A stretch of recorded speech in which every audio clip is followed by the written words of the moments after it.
Buenas tardes, profesor. Nosotros somos el equipo 1. Estamos conformados por Austria Contreras Víctor, Mauriño Holguín María Margarita, Palomino Larcón Jorge Emilio, yo, Pérez Salgado Raúl Enrique y Pimentel León Baruch. Y hoy le vamos a exponer nuestro marco teórico sobre el cáncer de mama. Comenzando con el planteamiento del problema, tenemos que el cáncer de mama es una de las principales enfermedades que más han matado mujeres en nuestro país, pues tan solo en el año de 2023 hubo a un aproximado de 8.034 casos de cáncer de mama que han terminado en muerte. Estas cifras dadas por el INEGI. El cáncer de mama es una enfermedad que afecta principalmente a las mujeres. Es por eso que el 99.5% de los casos pues son presentados en mujeres, ¿no? Eh, todos estas muertes, por lo menos la mayoría, se hubieran podido evitar si estas personas hubieran tenido una detección temprana pues del cáncer, porque en sus primeros estadios pues sí que puede llegar a tener cura. Entonces es de este modo pues que que nos surge esta pregunta de investigación, es que cómo han sido implementados los sistemas de EPROS, que básicamente son sistemas electrónicos donde los pacientes pueden subir información, que son básicamente como reportes de los síntomas que van teniendo, si están funcionando sus tratamientos, si nos dejaron de tomar, si necesitan alguna otra cosa, ayuda urgente, y bueno, etcétera, ¿no? Entonces, ¿cómo es que estos sistemas han ayudado en otros países y si estos mismos se pudieran implementar en nuestro país? Como el objetivo general, pues tenemos que, bueno, pensado, establecer un nuevo método que ayude a la prevención de este tipo de cáncer de mama, puesto que los dispositivos electrónicos, tanto las computadoras como los teléfonos, pues son algo que ya se ha hecho de uso cotidiano, que prácticamente tiene el mundo, y tiene todo el mundo, y ya con la implementación de esos sistemas de EPROS asociados con sistemas de salud pública, pues cómo es que pueden llegar a tener un efecto en la cantidad de casos de cáncer de mama que terminan tanto en muerte como pues los que no llegan a avanzar tanto, y asimismo difundir información sobre la prevención de esa misma enfermedad. Como objetivos particulares, pues básicamente es evaluar la eficiencia de estos sistemas de PROS en nuestro país y ver si de verdad llegarían a tener algún impacto significativo en la cantidad de, de casos que hay en nuestro país. Como preguntas de investigación, pues que son derivadas de nuestros objetivos particulares, pues básicamente es lo mismo, determinar si de verdad esos sistemas llegarían a funcionar y de qué modo los podríamos implementar en nuestros sistemas de salud pública, como como se han implementado también en otros países, y hacer pues una comparación de qué tanto han funcionado allá y cómo podrían funcionar pues aquí en nuestro país. En la justificación de nuestro problema, pues como ya había mencionado anteriormente, el cáncer de mama es una de las enfermedades pues que más ha matado mujeres en los últimos años, y que cada día pues van siendo más casos que se llegan a presentar. Entonces, es por eso que tenemos la teoría de que la implementación de los sistemas de EPROS en este país pues podría llegar a tener pues una repercusión positiva, ayudando pues a difundir información sobre el cáncer de mama, cómo se puede prevenir, y pues lo que ya había dicho anteriormente, de que los mismos pacientes que ya tienen esta enfermedad pues suban información y se les dé pues tratamientos más especializados y atención personalizada pues en el momento en el que se requiera, ¿no? Entrando ya en cuestión del cáncer de mama, pues básicamente el cáncer de mama es lo mismo que el cáncer, lo único que cambia pues es la ubicación de ¿no? El cáncer de mama pues obviamente está ubicada en las mamas, pero para esto pues primero tenemos que entender más o menos cómo es la estructura anatómica de una glándula mamaria. La glándula mamaria está conformada por bulbos, por de 15 a 20 lóbulos, y cada lóbulo se divide a su vez en ovulillos y todo eso se conecta entre sí por medio de conductos, ¿no? Que pues básicamente todo esto pues es importante para la producción de la leche materna y amamantar a los bebés, bueno, etcétera. Entonces, el cáncer como tal, pues es un crecimiento anormal de células defectuosas que comienzan a generar, pues, mmm, nódulos que pueden ser incluso palpables y que si no son tratados o extraídos a tiempo, pues se puede llegar a generar algo conocido como metástasis, que veremos pues más adelante. El cáncer de mama también puede llegar a afectar a los hombres en menor medida, pero pues sí que nos puede llegar pues a afectar. En aproximadamente un 15 a 20% de los hombres con cáncer de mama tienen antecedentes familiares de esta enfermedad, pero la mayoría de veces solamente se presenta en hombres entre los 60 y 70 años más o menos, pero afecta pues 3 veces más a las mujeres que a los hombres. Mi nombre es María Margarita Maroño Holguín y yo les voy a hablar sobre los signos y síntomas. El cáncer de mama en sus etapas iniciales puede no presentar síntomas, pero conforme la enfermedad avanza pueden aparecer cambios visibles o palpables que requerirán atención médica. Principales signos y síntomas. Bultos o mozas anormales. Habrá presencia de protuberancias en la mama o también pueden estar en la axila. Generalmente suelen ser de consistencia dura, con bordes irregulares y casi indoloras, aunque en algunos casos sí pueden ser dolorosas o tener contornos bien definidos. Cambios en la mama o en el tamaño. Puede existir o ser notorio un aumento, reducción o asimetría entre las mamas.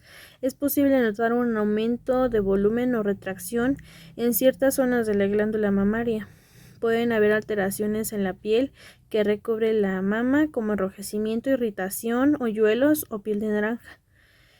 Vamos a también a tener anomalías en el pezón. Se pueden observar modificaciones como retracción de ulceración o descamación, secreciones anormales que pueden ser de color transparente, amarillento o con sangre. Vamos a tener dolor persistente en la mama, aunque en algunos casos o la mayoría no va a generar dolor. También hay ganglios inflamados, que en casos más avanzados pueden evidenciarse los ganglios linfáticos inflamados en la axila o cerca de la clavícula, lo que nos va a sugerir una diseminación del tumor. Como síntomas generales tenemos la fatiga, pérdida de peso inexplicable y dolor óseo si la enfermedad ha metastatizado. En factores de riesgo, el cáncer de mama es una enfermedad caracterizada por su origen multifactorial. Tenemos al género y edad. El cáncer de mama afecta principalmente a mujeres. Tenemos el dato que en México 1 de cada 8 mujeres desarrollará esta enfermedad antes de los 85 años. Puede presentarse también en hombres, pero es poco común. Se dice que hay una proporción de 135 mujeres por cada hombre. El riesgo de padecer cáncer de mama aumenta con la edad y hay más probabilidad entre los 35 y 65 años. Los factores hormonales. Una mayor exposición a estrógenos aumenta el riesgo, como mujeres con menstruación temprana o menopausia tardía. Tener ciclos menstruales cortos, no tener hijos también aumenta el riesgo. Ser madre después de los 30 años duplica el riesgo de tener cáncer de mama antes de los 20. En la lactancia prolongada, en donde una lactancia dure más o alrededor de 2 años, disminuye el riesgo. Los factores genéticos. En la mayoría de los casos ocurre en mujeres sin antecedentes familiares, pero el riesgo se duplica si la madre, hermana, hija padecen cáncer de mama. Si hay familiares de primer grado que padezcan, el riesgo aumenta un 50%. Entre el 5 y el 10% de el cáncer de mama es por causa hereditaria, en donde se dan las mutaciones en los genes en BRCA1 y BRCA2. También tener previo o haber padecido ya cáncer de mama o de ovario o endometrio también aumenta la probabilidad de tener o desarrollar un tumor en la mama.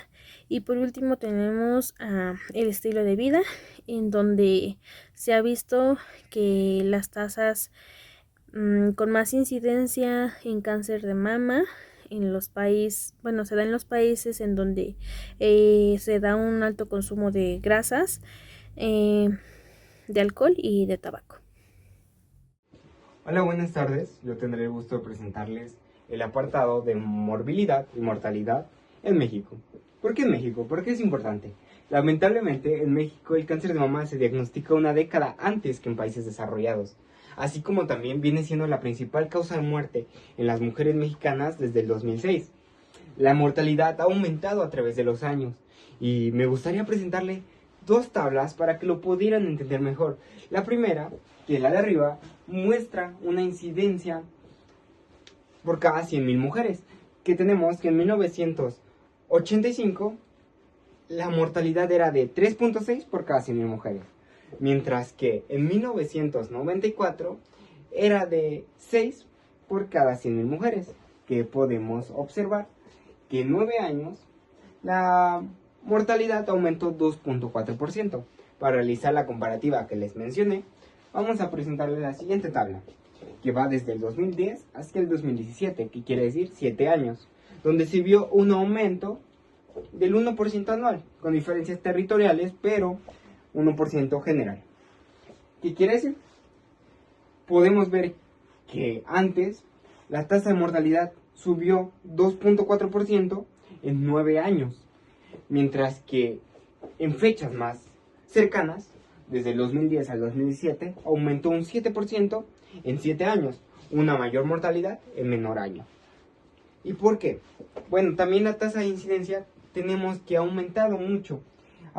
Desde el 2003 hacia el 2011, ha aumentado de 26.7% a 48.7%. Cada vez es más incidencia y cada vez mayor mortalidad. Pero si tenemos tanta mortalidad, ¿qué se está haciendo? ¿Cuál es la prevención? ¿Cuál es la supervivencia? ¿La importancia que tenemos? Bueno, para esto me gustaría mostrarle la siguiente diapositiva, donde podemos ver que en México, como les había mencionado, se diagnostica una década antes que en países desarrollados, siendo a los 51 años cuando se diagnostica en México. En países desarrollados se diagnostica a los 61. ¿Y por qué? ¿Por qué es importante esto? Lamentablemente en México enfermedades como la obesidad, una enfermedad que es crónica, el daño genético, la falta de prevención, de educación, de servicios, está haciendo que antes tengamos problemas. Y si se diagnostica antes, ¿se diagnostican en etapas tempranas? No. Como se los voy a mencionar ahorita, se diagnostican ya en etapas tardías la mayoría de casos nuevos que se diagnostican.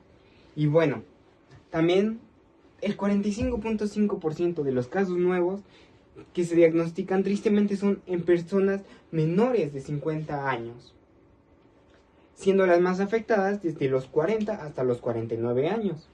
Así como también tenemos que cuando se diagnostican, tristemente es en etapas muy tardías, en etapas 3 y en etapas 4. Esto en un 58% de los nuevos casos que se diagnostican están en estas etapas, etapa 3 y etapa 4. Y para refrescarles un poco, ¿qué es etapa 3? ¿Qué es etapa 4? Aquí les puse estas imágenes. En la etapa 3 es la enfermedad, el cáncer está localmente avanzado. Sin embargo, no ha hecho metástasis, no se ha ido a órganos cercanos. Pero sin embargo, en etapa 4 podemos ver que sí, ya hizo metástasis, lo que baja mucho la supervivencia e incrementa demasiado la mortalidad. Entonces tenemos que se diagnostica en una etapa donde la mortalidad es mayor. Y bueno, para que se entienda mejor, a continuación les presento unas gráficas donde se va a ver supervivencia y mortalidad de una mejor forma. En fases iniciales del cáncer, se puede ver una supervivencia del 97%. Es alta, con una mortalidad del 3%. Después, en etapas localmente avanzadas, la supervivencia sigue siendo alta, de un 82%. La mortalidad vemos que sigue siendo más grande que en etapas tempranas, pero sin embargo la supervivencia sigue siendo mayor. Pero en etapas ya donde ha hecho metástasis, cambia. La supervivencia ahora es menor y la mortalidad es mayor. Claramente se ven las tablas. Mayor supervivencia y menor supervivencia, mayor mortalidad. Si hacemos memoria, les había mencionado que el 58% de los casos nuevos se diagnostican en esto, en etapa 3 y en etapa 4. ¿Qué quiere decir? Que hay algunas etapas donde ya la mortalidad es mayor. Se diagnostica en una etapa tardía. ¿Y por qué? Porque en México también hace falta servicios de prevención enfocados a nuestra sociedad. También servicios de salud en diferentes zonas, una atención continua. Y también tenemos varios factores de riesgo. Dependiendo de la fuente, vas a encontrar que México es de los principales países con mayor obesidad. Lo que se ha observado que en un 75% de los pacientes jóvenes que desarrollan algún tipo de cáncer, por ejemplo cáncer de mama, son personas que tienen diabetes, que tienen obesidad, disculpen. Entonces, también la falta de educación, el daño genético, la falta de servicios de prevención es algo que está afectando gravemente. Pero ¿qué se nos espera a nosotros cuando egresemos en un futuro? Esto va a ir bajando, va a ir subiendo. Me gustaría presentarles lo siguiente. Basado en un estudio que se realizó por base de encuestas, porcentajes, hospitales y también por un programa, un software que metiéndole todos esos datos sacó un porcentaje aproximado de cómo iba a ser para el 2030, teniendo que en el 2030 vamos a tener 107,000 casos más de cáncer de mama, algo preocupante, así como también la población afectada va a ser de 60 para arriba. ¿A qué se debe esto? Leyendo la fuente nos mencionaban que se debe al daño genético que uno va teniendo a través de la edad, y por eso se espera que esos sean los más afectados. También que la falta de servicios de prevención es algo que está afectando, de salud, como anteriormente los habíamos mencionado. Si se dan cuenta, el enfoque principalmente que he dado es hacia la mujer. La mayoría de porcentajes están guiados hacia la mujer, pero ¿por qué? Podemos ver que hay que darle importancia a las mujeres porque son las principales afectadas, tanto en incidencia como en mortalidad. La incidencia en hombres es de 1.25 por cada 100,000, mientras que en las mujeres es de 51 por cada 100,000. Vemos una notable diferencia, donde podemos ver aquí la incidencia en mujeres y la incidencia en hombres. Se ve un cambio drástico.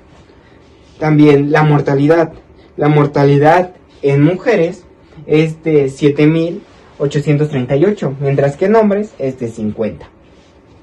Una diferencia muy grande, donde podemos ver aquí esta tabla. También viene acá, pero sin embargo, para que se vea mejor, la diferencia se hizo acá. ¿Y por qué en mujeres es más? ¿Qué está pasando? Hay varios factores que propician a esto. Uno de ellos es la densidad mamaria, donde las mujeres cuentan con más. Otros hormonales, como lo puede ser la menstruación, mayor producción en las mujeres de estrógenos. Los hombres producimos, pero no en tanta medida. ¿Qué hacen los estrógenos? Que en la densidad mamaria, en la mama, haya mayor división celular, lo que puede propiciar a cáncer. También la menopausia tardía o temprana es algo que afecta la sexualidad. Las mujeres tienen mayor factores de riesgo que los hombres, lo que nos da estas cifras. Y bueno, por mi parte sería todo y gracias. Entrando en la clasificación histopatológica, básicamente vamos a ver el lugar específico donde está afectando o donde se está generando esta enfermedad del cáncer de mama. Tenemos tres principales. La primera pues es el ductal, que a su vez se divide en subtipos, que es el intraductal, invasivo con componente predominante, el tipo comedo, inflamatorio medular, inflamatorio linfocítico, mucinoso, papilar, escirroso y tubular. Que en este momento no vamos a hablar a profundidad sobre eso porque pues eso no se trata de la presentación, pero pues sí que pues no está de más mencionarlos, ¿no? En esa diapositiva tenemos a la derecha una imagen de de este tipo de cáncer de mama, donde podemos ver un nódulo de aproximadamente 1 centímetro. Esta es una imagen de una mastografía. Se ve pues perfectamente delimitado, es un círculo. Y bueno, pues también este es uno de los estudios por donde se puede ver esta, estas formaciones, ¿no?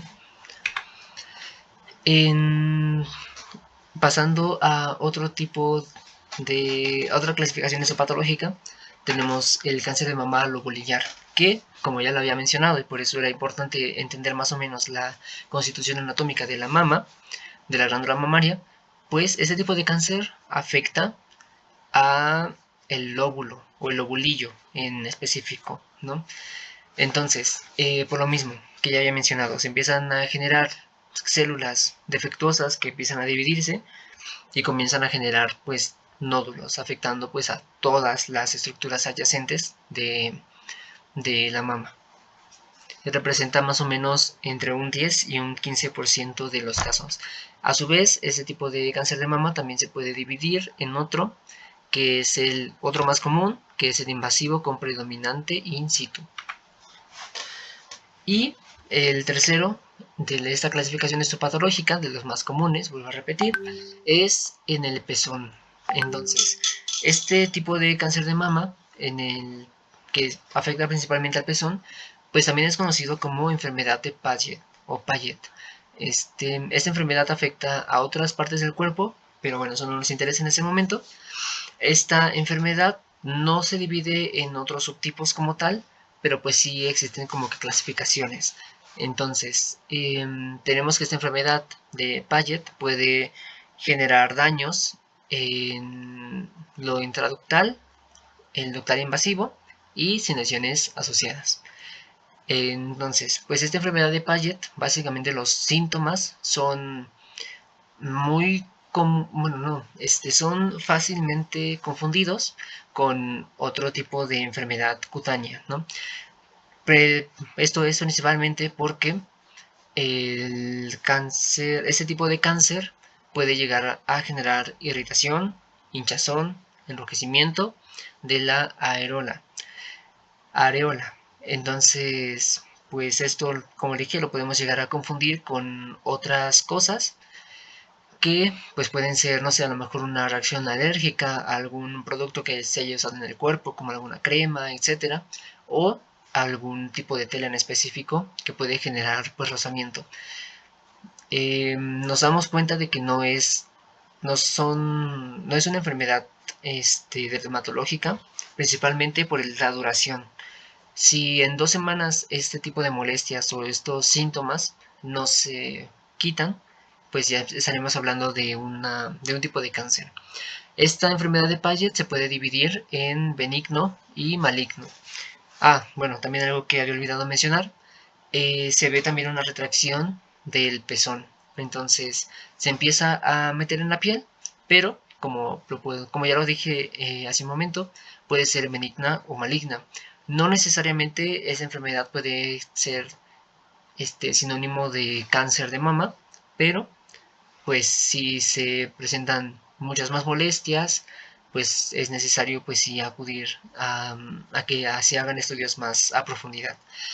Entonces, en el tipo maligno, tenemos aquí las imágenes. En el tipo maligno, pues se ve que se empieza a generar un nódulo que empieza pues a afectar estructuras adyacentes del pezón, que ya está retraído completamente. Y en el benigno, pues realmente no se ve ningún cambio, simplemente pues a simple vista desaparece el pezón y a su vez también pues en la mastografía pues se ve una parte del pezón que ya está dentro de la mama. En cuanto a los estadios del cáncer, los estadios del cáncer se pueden dividir o mejor dicho, nombrar según el sistema de TNM. T significa tumor, N significa nodo y M significa pues metástasis. Entonces, indagando más en estas siglas, tenemos que T, que se puede definir también como tumor primario, tenemos cuatro, bueno, mejor dicho, seis estadios principales, ¿no? TX es que no se puede medir el tumor, ni siquiera pues, se puede confirmar que exista uno. En el T0, pues no se puede encontrar el tumor, sin embargo, pues se sabe medianamente por medio de estudios de que existe algo ahí, ¿no? En el y a su vez, pues estadios más avanzados tenemos el T1, el T2, el T3 y el T4, que indica pues la extensión, o mejor dicho, pues el tamaño del tumor. En la N, pues son los ganglios linfáticos que han sido afectados. NX significa pues no se pueden detectar ganglios linfáticos afectados. N0 definitivamente, bueno, probablemente no se puede llegar a detectar igual que en el anterior, si hay o no. Y en el N1, N2 y N3, pues mientras más grande sea el número de la N, significa pues que más ganglios linfáticos han sido afectados. En la M de metástasis, ahora sí hay que explicar lo que es la metástasis. La metástasis básicamente es que el cáncer se traslade a otras partes del cuerpo, puede ser por medio de los mismos tejidos o por el sistema circulatorio. Entonces, en MX, pues no se puede definir si hay metástasis. M0, pues realmente no se sabe a ciencia cierta si hay metástasis. Y en el M1, pues sí hay metástasis. Bueno, pues ya. Hablando pues de esta metástasis, los principales sistemas, o mejor dicho, tejidos adyacentes a la mama que pueden llegar a ser afectados son los huesos, los pulmones y el corazón. Y regresando también a lo de los ganglios linfáticos que son más afectados en este tipo de cáncer son el subclavicular y el axilar. Entonces, metiéndonos de una forma más sencilla con los estadios del cáncer, como lo podemos ver en esta imagen de abajo, tenemos el estadio 0, que realmente no es un tumor invasivo, que no se ha trasladado a otras partes y que mide menos de 2 centímetros, que esto pues ya es palpable, pero muy rara vez se puede llegar a detectar, si no es por medio de estudios. En el estadio 1 tenemos un tumor que ya se vuelve invasivo y que mide aproximadamente 2 centímetros o un poco más. En el estadio 2 tenemos un tumor de 2 a 5 centímetros. En el estadio 3 ya es un tumor mayor a 5 centímetros y que ya comienza a afectar pues otras estructuras más todavía. Y en el estadio 4 pues ya significa que hay metástasis. Se, se disemina el tumor a otras partes del cuerpo, como ya lo había mencionado, principalmente los pulmones, el corazón o los huesos, que pueden ser las costillas o el esternón. Buenas noches, mi nombre es Austria Contreras Víctor y les voy a hablar sobre la detección, la prevención y detección temprana del cáncer de mama.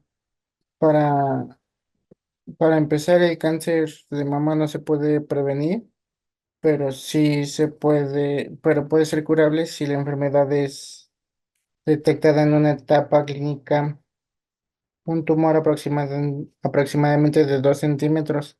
Hay cuatro acciones para la detección temprana del cáncer de mama, que es la autoexploración, los antecedentes familiares, la exploración clínica y la mastografía. Hablaremos primero sobre la autoexploración.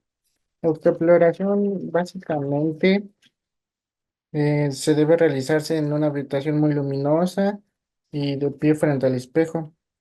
La paciente deberá observar la simetría, los contornos, el aspecto de la piel, la coloración, las zonas de hundimiento y retracción de la piel o del pezón de ambas glándulas mamarias. Debe de repetir estos mismos pasos apoyando las manos sobre la cadera. Palpar las mamas con la yema de los dedos. Puede hacerlo durante la ducha con la piel enjabonada o recostada en la cama. También deberá pues, revisar axilas y el cuello, ya que en estos lugares puede aparecer crecimiento de ganglios debido a la metástasis Y por último, debe tomar el pezón entre los dedos pulgar e índice y presionar para comprobar si sale líquido, que es la secreción serosanguinolenta. Otra es, otra acción son los antecedentes familiares. Es importante que personas con familiares que padecieron o padecen el cáncer de mama acudan con su médico de confianza para comenzar estrategias de prevención temprana o detección, que pueden incluir pruebas genéticas, mastografías de forma más frecuente u otras medidas preventivas. Y la tercera acción es el examen clínico. Básicamente, este examen clínico es, lo puede realizar un médico o incluso un enfermero. ¿Y cómo se realiza? El médico palpa los senos y el áreas debajo de los brazos. Se inspeccionan los senos en diferentes posiciones para detectar asimetrías, depresiones o retracciones de las glándulas mamarias. Y por último, la mastografía. La mastografía es un método de detección temprana del cáncer de mama. Y ya esta mastografía lo que hace es, se utilizan rayos X para obtener imágenes de la glándula mamaria en papel fotográfico. El principio de la mastografía es detectar en una etapa temprana del desarrollo el cáncer de mama para quitarlo y que garantice a la paciente mayores tasas de curación. Bueno, eso es todo de mi parte. En la parte de tratamientos vamos a tener la mastectomía, donde se va a extirpar toda la mama y algunos ganglios linfáticos de la axila. Aquí en la imagen podemos ver que la persona pues no tiene su mama y tiene una cicatriz en la parte axilar que indica que se le hizo una incisión ahí. La mastectomía radical modificada se va a extirpar toda la mama y la mayoría de los ganglios linfáticos. Esta es la diferencia entre la mastectomía normal y la radical modificada. En la imagen A tenemos la marcación de la mama. En la parte B tenemos la preparación de la zona que se va a hacer la cirugía, que es en la axila. Y en la imagen C, pues ya es la incisión quirúrgica. En la lumpectomía se va a extirpar todo el tumor y el tejido adyacente a este, pero lo importante aquí es que se va a respetar la mama. Se dan cuenta aquí en la incisión hay, está como hueco. ¿Por qué? Porque, como les dije, se va a extirpar el tumor y aparte el tejido que lo rodea. En la radioterapia van a haber dos tipos de radioterapia. Tenemos la externa, que es una máquina que envía radiación hacia la parte donde se encuentra el cáncer. En la interna son medicamentos que pueden estar en catéteres o en jeringas y estos se colocan directamente en el tumor o cerca de esta zona. Las quimioterapias. Las quimioterapias pueden ser medicamentos tomados o inyectados. Lo importante aquí es que tienen que entrar al torrente sanguíneo para que puedan viajar por todo el cuerpo y impedir la multiplicación de las células cancerígenas. En las terapias hormonales se va a retrasar la producción de hormonas que necesita el cáncer para ser para hacerse más fuerte y más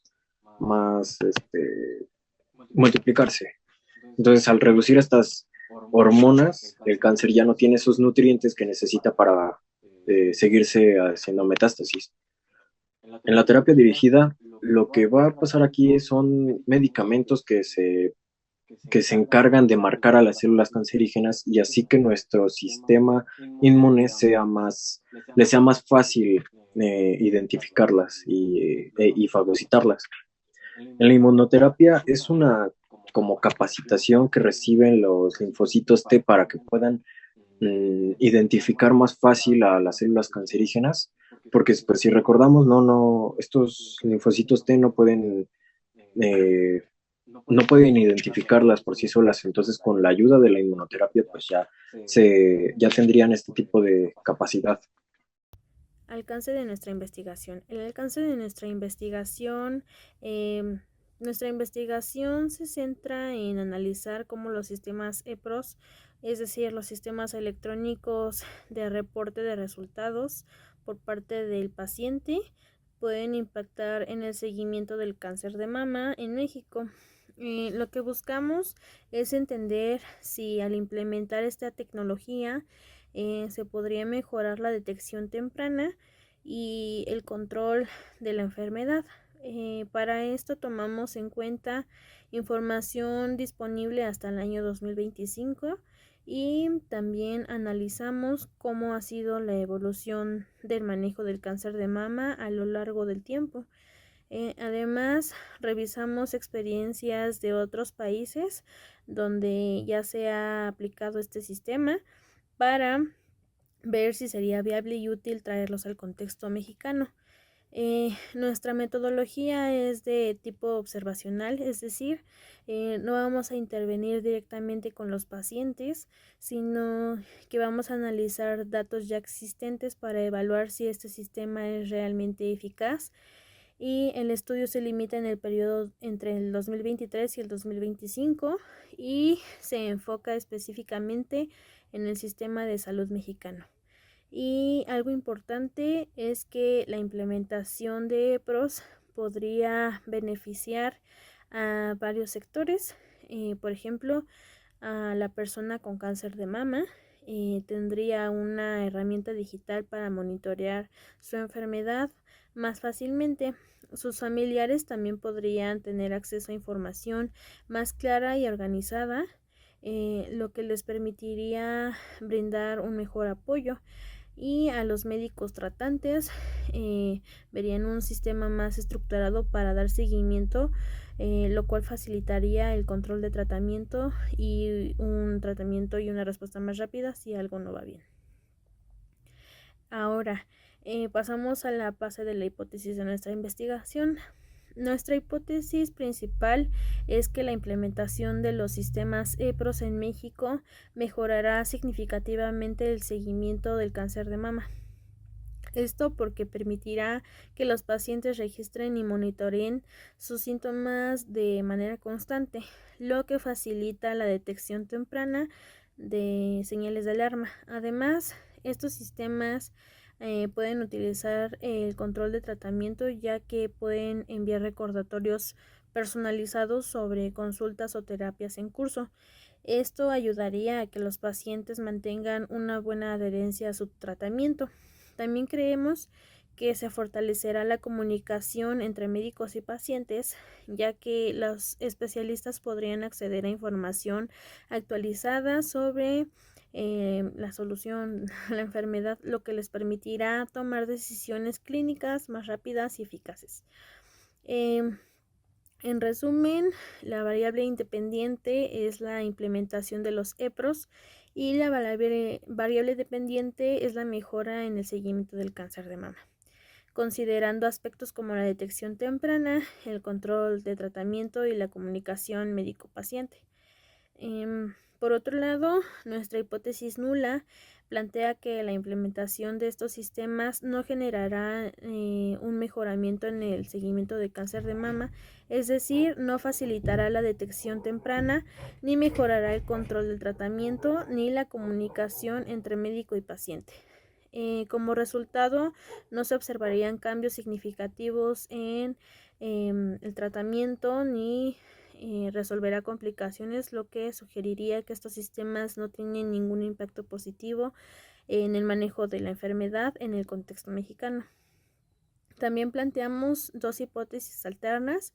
La primera hipótesis alterna sugiere que los EPROS podrían ayudar a reducir las complicaciones en pacientes con cáncer de mama, ya que al permitir monitorear constantemente, los médicos podrían detectar síntomas tempranos y actuar rápidamente para evitar que la enfermedad avance. Además, al dar a los pacientes la posibilidad de reportar cambios en su salud de forma inmediata, su mejora, el control sin tener que esperar a una consulta presencial.